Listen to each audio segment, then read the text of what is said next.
ताली बजा रहे हो। जब ताली बजाने की बात आएगी तब तो आपके हाथ नीचे हो जाएंगे। तो जहां जय भीम बोला जाए वहां जय भीम का जवाब जय भीम के साथ दो। और अगर आपको कोई बात बाबा साहेब की अच्छी लगती है या कोई विचार अच्छा लगता है तो आप उस पर ताली बजा सकते हो। कोई हंसने की बात है तो उस पर हंस भी सकते हो, लेकिन जो काम जब होना है तभी करना चाहिए। तो पहले जय भीम का नारा देना, पहले मैं बोलती हूं और फिर आप हाथ उठा के बोलना जय भीम। धन्यवाद। आज ज्यादा नारे नहीं लगवाएंगे क्योंकि हमारा गला दुखा हुआ है, बहुत प्रोग्राम ले रहे हैं। बाबा साहेब आज जिन्हें लोग सूर्य के नाम से जान रहे हैं, तो थोड़ा पानी दे दो, पूरे संसार के अंदर, इस भारत के अंदर ही नहीं पूरे संसार के अंदर बाबा साहेब की जयंती मनाई जा रही है।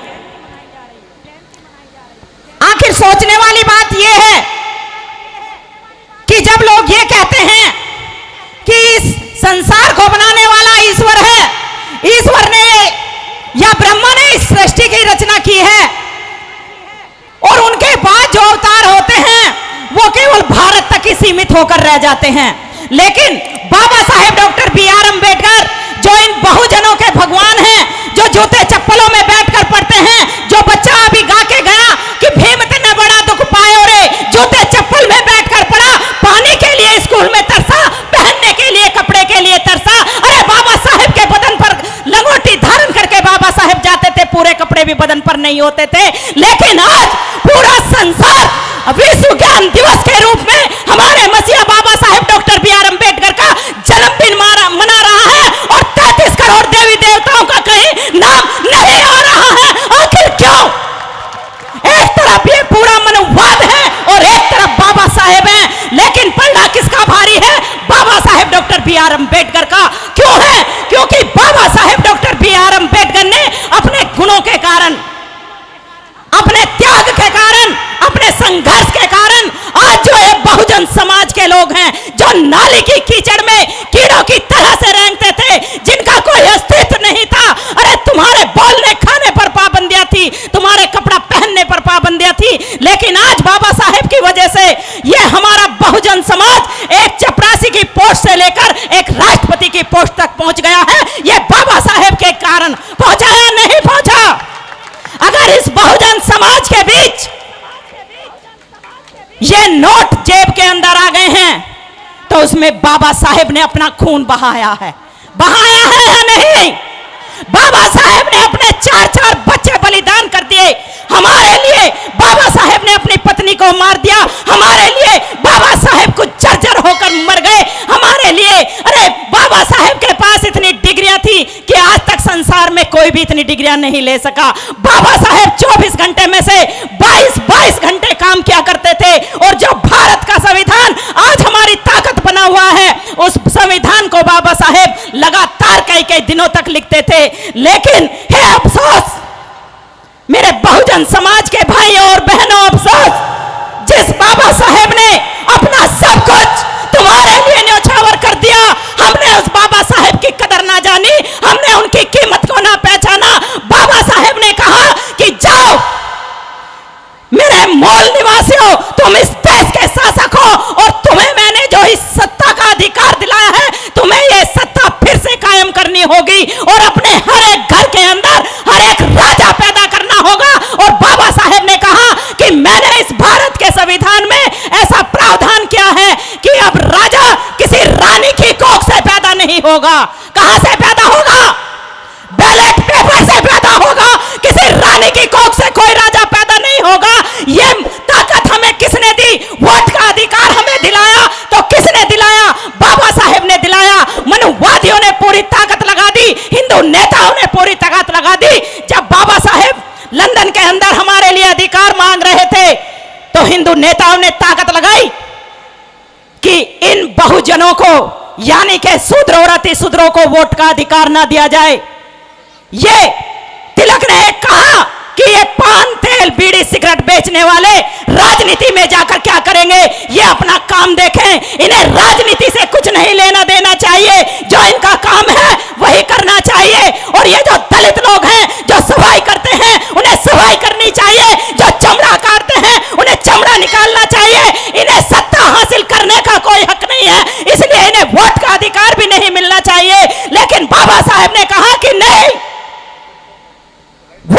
अधिकार, हिंदू नेताओं ने एक बात वहां पर रख दी कि वोट का अधिकार उसे मिलेगा जो कोई पढ़ा लिखा होगा, जिसके पास सर्टिफिकेट होगा, जिसके पास जायदाद होगी, वही लोग वोट का अधिकारी होगा। लेकिन बाबा साहेब ने कहा कि नहीं, वोट का अधिकार उसे नहीं मिलेगा जो पढ़ा लिखा होगा, जो शिक्षित होगा, जिसके पास जायदाद होगी। ये सीधे सीधे तौर पर ये बात कहना चाह रहे थे, पढ़ा लिखा कौन? ब्राह्मण बनिया राजपूत। जायदाद किसके पास? इन्हीं 3 वर्णों के पास। इसलिए इन्होंने चौथे वर्ण को और जो हम अछूत लोग थे पूरी तरह से नकार दिया। इसलिए बाबा साहेब ने कहा कि नहीं, वोट का अधिकार उसे नहीं मिलेगा जो पढ़ा लिखा होगा या जिसके पास जायदाद होगी। वोट का अधिकार हर एक उस नागरिक को मिलेगा जिसकी उम्र 18 साल होगी। और यह बाबा साहेब की ताकत थी कि आज हम वोट के बलबूते इतराते हैं, लेकिन जिस वोट के अधिकार को दिलाने के लिए बाबा साहेब ने अपनी पूरी ताकत लगाई, क्या हम उसका इस्तेमाल ठीक से करते हैं? इसलिए तुम अपनी वोट को पहचानो, वोट की कीमत को पहचानो, साड़ी पवे में मत बिको। ये जो हम वर्तमान गवर्नमेंट है, जरा इस पर ध्यान कर लेना कि ये आपके कितनी शुभ चिंतक है। राजनीति पर हम ज्यादा बोलते नहीं है, इसलिए ज्यादा बात मैं करूंगी भी नहीं, लेकिन बाबा साहेब की मैं वो बात बताकर जरूर जाऊंगी। जब बाबा साहेब, मैंने कई प्रोग्रामों में ये बात बताई है कि जब बाबा साहेब भारत का संविधान लिखते थे या बाबा साहेब को संविधान लिखने का मौका मिला तो बाबा साहेब बहुत खुश हुए। जो 6 लोग और थे जो चुने गए थे, उन्होंने कहा कि हम भारत का संविधान नहीं लिख सकते, इसलिए वो किनारा कर गए। एक की मौत हो गई, कोई विदेश में बस गया, और किसी ने कहा कि मेरी पत्नी बीमार है, इसलिए किसी में भी इतनी ताकत ना थी कि कोई भारत का संविधान लिख पाता। मैं भारत के संविधान की बात आज इसलिए बता रही हूं, मैंने YouTube पर एक मनुवादी का भाषण सुना और वो मनुवादी अभी ये कह बोल रहा था कि डॉक्टर अंबेडकर ने जो इतना मोटा संविधान बना दिया, 11 महीने और 18 दिन में ये संविधान डॉक्टर अंबेडकर ने बनाया, लेकिन वो संविधान ठीक नहीं है। अगर ये संविधान ठीक होता तो सरकार को इतने इसमें संशोधन करने की जरूरत नहीं पड़ती। और वो मनुवादी ये भी बोल रहा था कि ये जो संविधान है ये अंग्रेजों के संविधान की नकल है, लेकिन वो मनुवादी भूल गया कि ये अंग्रेजों के संविधान की नकल नहीं है। ये जो बाबा साहेब ने संविधान लिखा है, ये 11 महीने और 18 दिन में नहीं लिखा है, ये 2 साल 11 महीने और 18 दिन में लिखा है। 2 साल को वो मनुवादी खा रहे हैं। 2 साल बाबा साहेब ने जो मेहनत की उसे खा रहे हैं, ऊपर से इस संविधान को नकार रहे हैं। जब बाबा साहेब ने यह भारतीय संविधान संसद में दिया, संविधान सभा को सौंपा, तो बाबा साहेब ने एक बात बोली थी कि ये भारत का संविधान अगर अच्छे लोगों के हाथ में जाएगा, इसे चलाने वाले लोग अच्छे होंगे तो ये भारत का संविधान अच्छा साबित होगा। लेकिन अगर ये भारत का संविधान गलत लोगों के हाथ में जाएगा तो ये भारत का संविधान सही साबित नहीं होगा। और ये बाबा साहेब की भविष्यवाणी सही साबित हो रही है। ये मनुवादी लोग समय समय पर इस संविधान के साथ छेड़खानी करते हैं। वो ब्राह्मण बनिया राजपूतों के अधिकारों के साथ छेड़खानी नहीं करते, वो छेड़खानी करते हैं तो दलित और शूद्रों के अधिकारों के साथ छेड़खानी करते हैं, यानी कि बहुजनों के साथ छेड़खानी करते हैं। अगर उनमें इतना दम था, ये मनुवादी इतने बुद्धिमान थे, तो क्यों इनमें ताकत नहीं थी कि ये भारत का संविधान लिख पाते? और आज भी लिख ले देखें, आज भी कोई मनुवादी भारत का संविधान लिख कर देखे, इन्हें पता चल जाएगा, इनकी औकात का पता चल जाएगा। अरे ये संविधान बनाएंगे तो ये कहेंगे कि ये जो दलित है ये तो बेचारे कीचड़ से ही पैदा हुए हैं। आज भी ये यही लिखेंगे, क्योंकि ब्रह्मा ने कहा है कि ब्राह्मण मुख से पैदा हुआ है।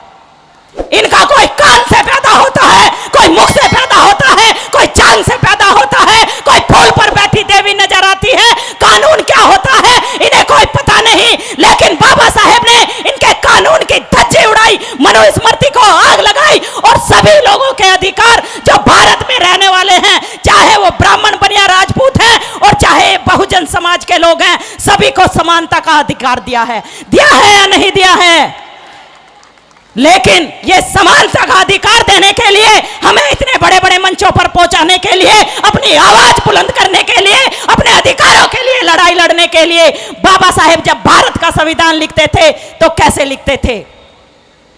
बाबा साहेब एक कमरे में बैठते और बाबा साहेब एक रस्सी लेते, रस्सी का एक छोर पंखे से बांधते सर्दियों में, तो दूसरा छोर बाबा साहेब रस्सी का अपने पैर में बांधते। कुर्सी पे बाबा साहेब ने कीलें लगाई, लकड़ी की कुर्सी पर बाबा साहेब बैठकर भारत का संविधान लिखते थे, उस पर कीलें लगाई और कई कई दिनों तक बाबा साहेब इस भारत के संविधान को लिखते चले जाते थे। जब बाबा साहेब का एक हाथ थक जाता था तो बाबा साहेब दूसरे हाथ से इस भारत के संविधान को लिखते थे।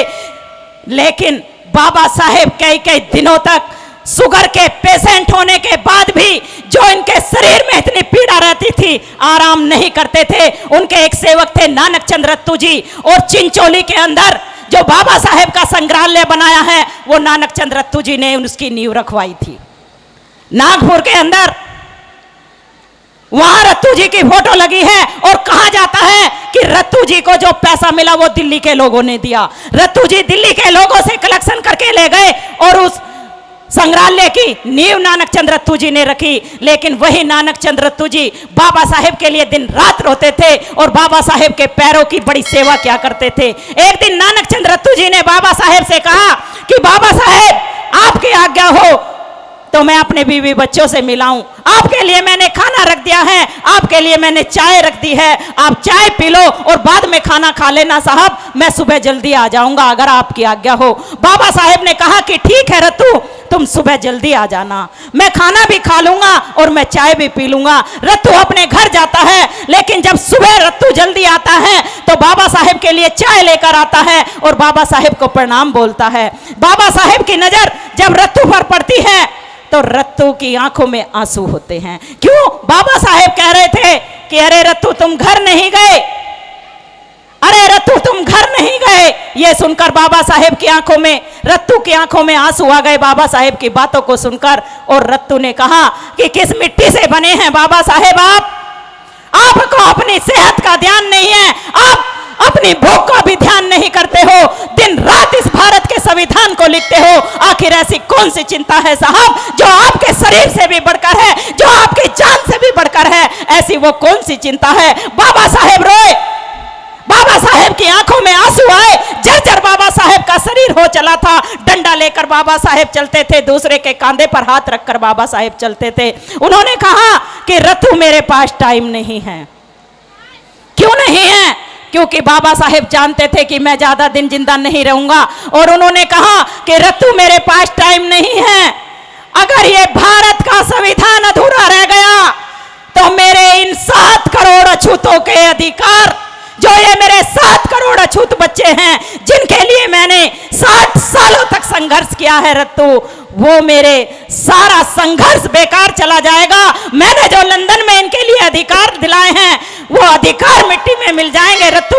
अगर ये भारत का संविधान अधूरा रह गया तो मेरे बच्चे फिर से धड़ाम से वहीं गिर जाएंगे रत्तू, जहां से मैंने उठा कर ले कर चला हूं। अगर ये भारत का संविधान अधूरा रह गया रत्तू, मेरे समाज की बहन बेटियों की इज्जत दिन रात लुटती रहेगी रत्तू, इनकी इज्जत को बचाने वाला कोई भी नहीं आएगा। मेरे समाज के बच्चों की गर्दनें धड़ाधड़ मंदिर में काट कर चढ़ाई जाती रहेंगी रत्तू, लेकिन इन बच्चों को सुरक्षित करने वाला कोई नहीं आएगा। इसलिए मैं इस भारत के संविधान को दिन रात मेहनत करके लिख रहा हूं। रत्तू की आंखों में आंसू आए और रत्तू की आंखों से जब आंसू बह रहे थे तो उन्होंने बाबा साहेब को सलाम किया, बाबा साहेब को प्रणाम किया और बाबा साहेब को कहा कि धन्य है भारतवर्ष बाबा साहेब जहां आप जन्मे, और धन्य है रत्तू बाबा साहेब जिसे आपकी सेवा करने का मौका मिला। ऐसे थे बाबा साहेब, और इस तरह से ये भारत का संविधान बाबा साहेब ने आपके लिए बनाया। लेकिन अब हमारा ये फर्ज बन जाता है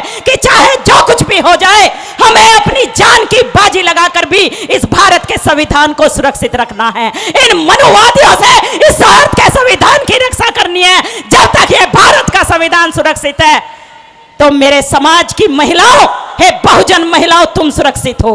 वरना वो दिन दूर नहीं है जो तुम्हारे शरीर से ये जो नीचे तक की साड़ी है ये फिर फिर घुटनों पे आएगी। और ये जो तुम आज ऊंचे पद पर पहुंच रही हो, अपने बच्चों को भेज रही हो, तुम्हारे लिए ये रोजगार के रास्ते बंद हो जाएंगे और तुम फिर से भिखारी बन जाओगे, तुम फिर मनुवाद के गुलाम होगे। इसलिए इस भारत के संविधान की रक्षा करो, बाबा साहेब की कीमत को जानो, उनकी कीमत को गिरने मत दो, उनकी शान को पहचानो कि अगर बाबा साहेब ना होते तो तुम कहां होते, ये भी बात सोच कर देख लेना। बाबा साहेब को हर समय हमें याद रखना चाहिए। बाबा साहेब के बिना हम कुछ नहीं हैं। अगर आज हम चैन की एक सांस भी लेते हैं तो वो बाबा साहेब की देन है। लेकिन मेरे समाज की महिलाओं में, महिलाओं पर ज्यादा जोर दिया जाता है कि भाई महिलाएं प्रोग्राम में आनी चाहिए। क्यों? क्योंकि महिलाएं मनुवाद की शिकार हैं, अंधविश्वास की गुलाम हैं। पुरुषों की तो समझ में आ जाता है, लेकिन इन महिलाओं की समझ में नहीं आता है। ये महिलाएं ये कहती हैं, अरे भगवान ने तो बाबा साहेब को भी बनाया है। अगर भगवान ने बाबा साहेब को बनाया है तो क्या हम बाबा साहेब से ज्यादा पढ़े लिखे हैं? क्या हम बाबा साहेब से ज्यादा ज्ञानवान हैं? क्या हम बाबा साहेब से ज्यादा बुद्धिमान हैं? अगर बाबा साहेब इस बात को नकार रहे हैं कि इस सृष्टि के अंदर भगवान नाम की, ईश्वर नाम की कोई चीज नहीं है, तो नहीं है, यही फाइनल है या नहीं है? तो जब भगवान को या भगवान के अस्तित्व को, ईश्वर के अस्तित्व को बाबा साहेब ने नकार दिया तो वही बात सच है। फिर ये महिलाएं कैसे अंधविश्वास के शिकार हो रही हैं? अरे सीधे सीधे बात करो कि इंसान से इंसान पैदा होता है, कोई ईश्वर किसी को पैदा नहीं करता है। और अगर कोई ऐसे होता है तो फिर आप मुझे एक शेर के बच्चे के, मतलब शेर के जो बच्चा होता है वो मानव का बच्चा होना चाहिए, शेर का नहीं।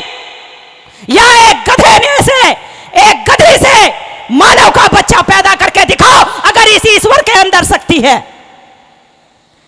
तब तो तुम्हारे मुंह पर भी ताले पड़ जाते हैं। लेकिन जो बात अभी प्रिंस प्रभाकर जी बोल रहे थे कि हमें इस समाज के ऐसे युवा चाहिए जो अपने समाज को अंधविश्वास से बाहर निकालने के लिए, अपने समाज को ऊपर करने के लिए, अपने समाज का विकास करने के लिए हर समय अपनी जान देने के लिए भी तैयार चाहिए। बाबा साहेब का यही संदेश है कि अगर तुम्हें अपने समाज के उत्थान के लिए अपनी जान का बलिदान देना पड़े तो अब वो दे दो। क्योंकि बाबा साहेब ने एक लाइन बोली, जो लोग मरने से डरते हैं वो लोग कभी जिंदा नहीं रहते, और जो लोग मरने से नहीं डरते हैं वो लोग कभी मरते नहीं हैं, वो हमेशा अमर हो जाते हैं। तो इसलिए बाबा साहेब की बात को मानो। बता देना, नहीं बता देना, पानी दे दो। कोई बात नहीं भाई।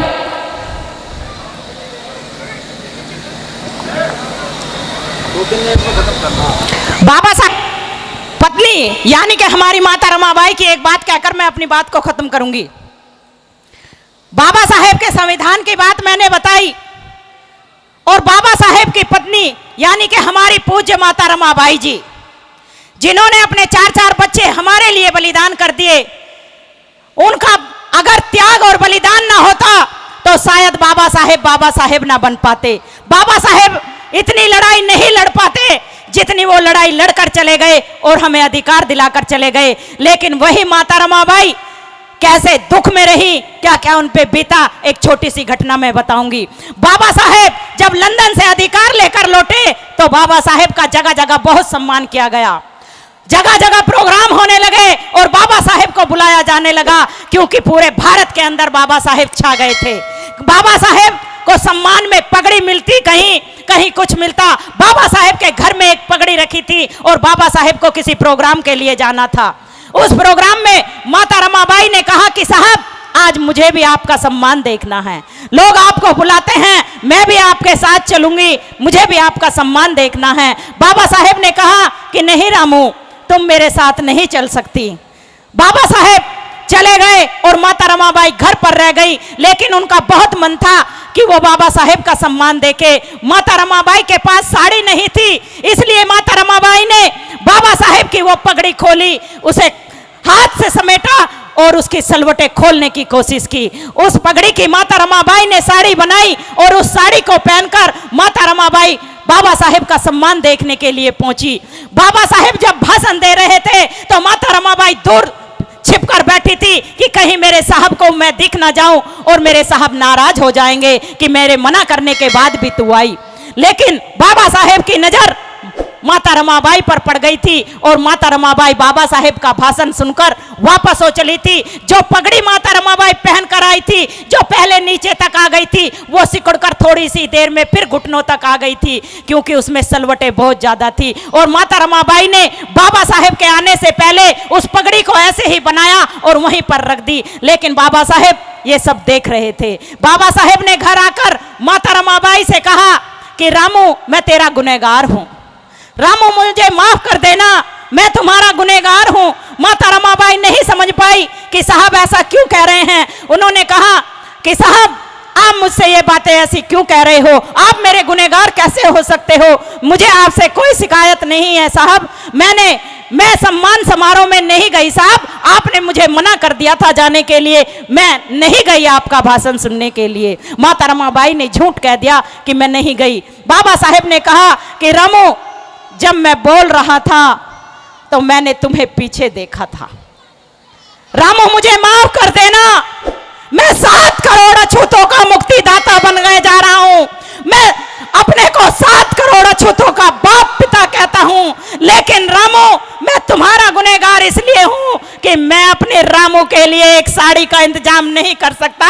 रामू तुम मुझे माफ कर देना, मेरे पास इतने भी पैसे नहीं है रामू कि मैं तुम्हारे लिए एक नई साड़ी ला कर दे दूं। माता रमाबाई ने कहा कि साहब मुझे साड़ी नहीं चाहिए, मुझे नई साड़ी नहीं चाहिए साहब, लेकिन मुझे आपसे एक वचन चाहिए कि ये जो हमारे 7 करोड़ अछूत बच्चे हैं, जिनके लिए आप संघर्ष कर रहे हो, जिनका बीड़ा आपने उठाया है, जिन्हें आपको अधिकार दिलाने हैं, साहब मुझे साड़ी नहीं, इन 7 करोड़ अछूतों को इस देश का शासक बनते हुए देखना है। आपसे मुझे ये वचन चाहिए। और माता रमाबाई के ऊपर बाबा साहेब गर्व करते हैं कि धन्य हूं रामू, जो मुझे तुम्हारे जैसी जीवन संगनी मिली, जो समय समय पर, जो पथ पथ पर मेरा साथ देती है। बाबा साहेब जब लंदन के अंदर थे, 2 लाइन कहकर अपनी बात समाप्त करती हूं कि अंग्रेजों से और हिंदुओं से बाबा साहेब ने क्या ललकार कर कहा कि मांगो मैं तुमसे कोई भीख नहीं।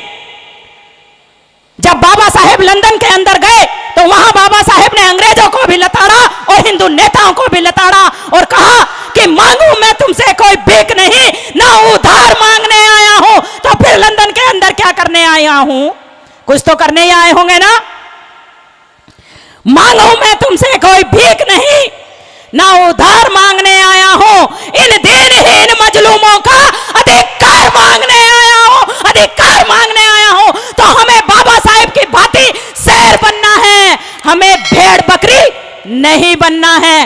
बाबा साहेब की बात हमेशा याद रखना कि हम इस देश के शासक हैं, हम इस देश के मूल निवासी हैं। अरे डरपोक तो वे बनेंगे जिन्होंने हम पर राज किया, जिन्होंने हमें गुलाम बनाया, लेकिन अब समय दोबारा लौट कर आ रहा है। इस देश में हमें क्या बनाना है, भगवान बुद्ध का धर्म यानी कि बौद्ध धर्म, सम्राट अशोक का अखंड भारत का निर्माण फिर से हम सबको यानी कि इन बहुजनों को मिलकर बनाना है और शेर की भांति चलना है, शेर की भांति दिखना है और शेर की भांति बोलना है और शेर की भांति ही लड़कर इस भारतीय संविधान को बचाना है। महिलाएं क्या अंधविश्वास को छोड़ेंगी? महिलाएं हाथ ऊपर करें।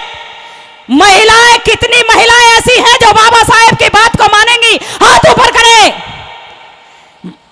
महिलाएं पीछे तक मानने के लिए तैयार हो तो बाबा साहेब की एक प्रतिज्ञा याद रख लेना कि मैं राम और कृष्ण को ईश्वर नहीं मानूंगा, न ही उनकी पूजा करूंगा। अपने घरों से इन सबको बाहर करना और भगवान बुद्ध और बाबा साहेब को अपने घर के अंदर लेकर आना, क्योंकि आपने हाथ उठाकर कसम खाई है। तो इसलिए भाई जो इनके घर से पुरुष बैठे हैं, अगर ये काम ना करें तो जबरदस्ती तुम्हें ये काम करना है, मनुवाद की धज्जी तुम्हें उड़ानी है, यानी कि मनुवादियों के देवताओं को बाहर करना है या नहीं?